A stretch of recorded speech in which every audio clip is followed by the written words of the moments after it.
Handloom saris అనగానే గుర్తుకొచ్చేవి Savitri handlooms. ఇప్పుడు Jubilee hills లో గొప్ప ప్రారంభం. Hi hello, welcome to Suman TV. నేను మీ రోషన్. సో ఎందరో మహానుభావులు అందరికీ మా వందనాలు. ఎందుకంటే దాదాపు 65 సంవత్సరాల క్రితం చెన్నపట్టణం నమ్ముకొని ఒక అమ్మాయి సినిమాలలో ట్రై చేద్దామని వెళ్ళి ఎటువంటి బ్యాక్గ్రౌండ్ లేకుండా దాదాపు 1000 సినిమాలలో నటించి తనేంటో ప్రూవ్ చేసుకున్న the one and only legendary actress dubbing Janaki garu. So dubbing Janaki గారు నమస్తే. నిజంగా మీ పేరు విన్నప్పుడంతా ఒక తెలియని ఒక పులకింత. ఎందుకంటే అమ్మ క్యారెక్టర్లకి పెట్టింది పేరు డబ్బింగ్ జానకి గారు. అమ్మ అంటే ఇలానే ఉండాలి కదా, అంత సహజ నటన, క్యారెక్టర్లో ఒదిగిపోవటం, విలక్షణమైన ఒక ఎక్స్ప్రెషన్స్, అది మీకు మాత్రమే సాధ్యం. ఎలా అనిపిస్తుంది అమ్మ? అంటే ఇన్ని సంవత్సరాల జర్నీ ఎవరికి దొరకదు అసలుకి. 65 సంవత్సరాల్లో సినిమా యాక్ట్ చేయడం అంటే 65 సంవత్సరాల సినిమాల్లో యాక్ట్ చేయడం గొప్ప కాదు, ఇప్పటికీ యాక్ట్ చేయడం అనేది గొప్ప. ఎలా అనిపిస్తుంది జానకమ్మ? అప్పుడు మ్యారేజే వచ్చాను, నేను మా ఆయన ఇద్దరం కలిసే వచ్చాను చెన్నైకి. చిన్న వయసులోనే పెళ్ళయింది. ఆయన మిలిటరీలో పనిచేసేవారు. బతకాలి కాబట్టి ఎవరి మీద ఆధారపడకూడదు, అమ్మా నాన్నని ఏం అడగకూడదు.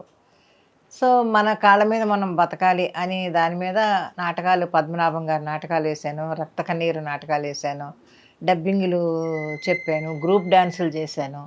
బతకడానికి వీలుండే అన్ని పనులు చేశాను నేను. అందువల్ల డబ్బులు కావాలి, బతకాలి, మేము చెన్నైలో ఉండాలి, మా అమ్మ నాన్నని ఎవరిని ఒక పైసా మనం అడగకూడదు అని నేను మా ఆయన అనుకుని అలాగే బతికేవాడు. ఆయన మిలిటరీకి వెళ్తూ పోతూ వస్తూ ఉండేవారు. ఆ టైంకి వెళ్ళేసి మళ్ళీ వస్తూ ఉండేవారు. ఆ టైంలో మా అత్తగారు ఎవరో వచ్చి ఇక్కడ నాకు తోడుగా ఉండేవారు అనమాట చెన్నైలో. అది ఓకే, బతకడం కోసం చేశాను తప్ప దీని మీద ఇంట్రెస్ట్ లేదు నాకు ఎప్పుడు. ఇప్పుడు ఈ జనరేషన్లోనే ఇంట్లో ఫ్యామిలీ ఒక అమ్మాయి ఇండస్ట్రీకి వెళ్తుందంటే ఒప్పుకోవడం చాలా కష్టం. అండ్ ఆ రోజుల్లో మీ వారు దగ్గరుండి మిమ్మల్ని సపోర్ట్ చేస్తూ ఇండస్ట్రీలో నువ్వు యాక్ట్ చేయి, వచ్చిన అవకాశాన్ని వదులుకోవద్దు, కష్టపడు, అవకాశాల కోసం తిరుగు అని చెప్పడం అనేది గ్రేట్. ఆయన పేరేంటి? జాన్ బాబు గారు. ఎక్కడున్నా గారు హ్యాట్సప్ సార్. ఎందుకు అంటే మిమ్మల్ని సిల్వర్ స్క్రీన్ మీద మా వైఫ్ని నేను ఒక మంచి స్టార్గా, ఒక మంచి యాక్ట్రెస్గా చూడాలని ఆయన కోరిక, లేకపోతే ఇది ఎవరి కోరిక కాదు, కేవలం ఒక వృత్తి అంతే. పని చేయాలి, బతకాలి అన్న దానికోసమే మేము వచ్చాం అంతే. బట్ జానకి గారు రాగానే రెడ్ కార్పెటా, లేకపోతే చాలా మంది చేదరించుకోవటం, అసహించుకోవటం, ఫోటోలు ముఖాన్ని విసిరేయటం? కార్పెట్ అనేది ఎవరికి ఉండదులేండి. ఇప్పుడు ఉండే జనరేషన్ వెనకాల ప్రొడ్యూసర్లు, హీరోలు, నాన్నలు అది ఉంటే తప్ప ఇప్పుడు రెడ్ కార్పెట్ అనేది ఎవరికి లేదు. మామూలుగా అస్సలు లేదు.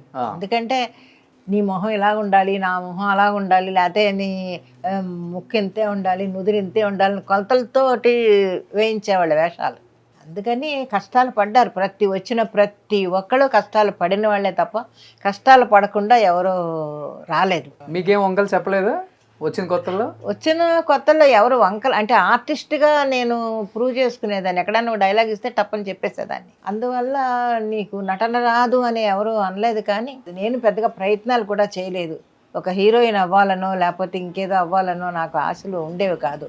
ఓహో ఇంకా రాలేదే మనకని ఆలోచన లేదు అసలు మాకు. నాకు బాగా గుర్తుంది భూ కైలాస్. అవును, మన జమున గారి పక్కన చెలికత్తె. అవును, చెలికత్తె. అవును. ఓకే.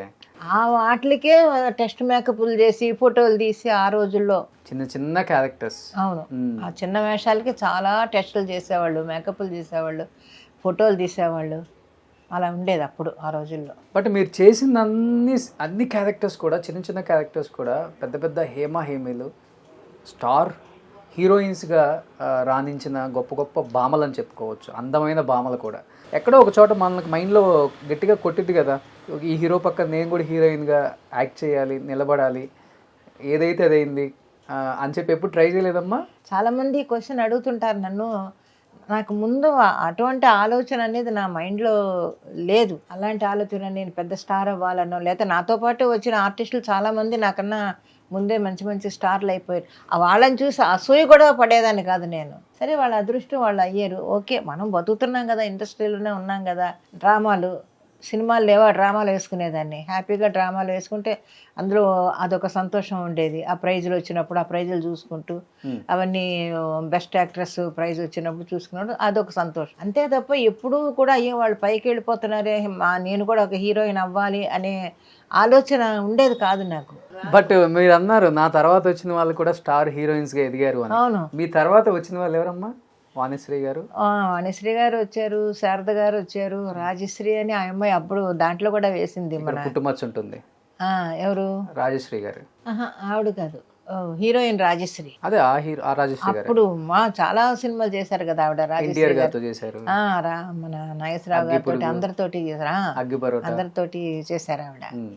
ఆవిడ మేమందరం కూడా అప్పుడు ఏవిఎంలోనే చేసాం. వాళ్ళందరూ మీ తర్వాత వచ్చిన వాళ్ళే? మా తర్వాత వచ్చిన వాళ్ళే. ఎవరిని చూసినప్పుడు అనిపించింది మీకు ఈ అమ్మాయి పెద్ద స్టార్ హీరోయిన్గా ఎదుగుతుంది? ఎందుకంటే ఒక అంతం ఒక్కటే ఇంపార్టెంట్ కదా ఆ రోజుల్లో, అన్నీ కూడా తన హావభావాలు, తన చీర కట్టు, తన కొప్పు, తన వేసుకునే జ్యువెలరీ, ఇవన్నీ కూడా చాలా ఇంపార్టెంట్ అప్పుడు ఆకట్టుకోవడానికి ఆడియన్స్ని, సినిమా వాళ్ళని.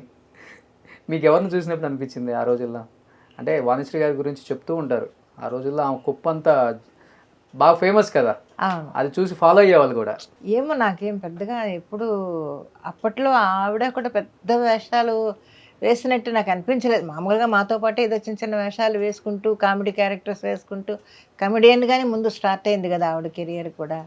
ఆ తర్వాతే మంచి వేషాలు పడ్డాయి, ఆవిడ ఒక పెద్ద హీరోయిన్ అయ్యింది.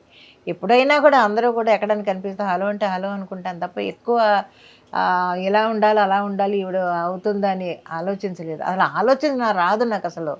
ఈ అమ్మాయి బాగుందా, ఓకే బాగుందా అనుకుంటాను అంతే మనసులో. అది చూస్తాను, ఈ అమ్మాయి బాగుంది, చక్కగా ఉంది. ఇప్పటికి కూడా ఎవరన్నా నా పక్కనే సెట్లో బాగా యాక్ట్ చేస్తే అబ్బాయి ఎంత బాగా చేశాడు, అబ్బాయి ఎంత బాగా చేసింది ఈ అమ్మాయి అనుకుంటాను నేను.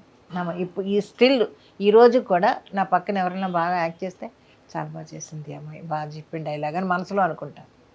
అది నాకు అలవాటు. అది సుమన్ టీవీలో మీ పర్సనల్ అండ్ బిజినెస్ ప్రమోషన్స్ కోసం కింది నెంబర్కి కాంటాక్ట్ చేయండి.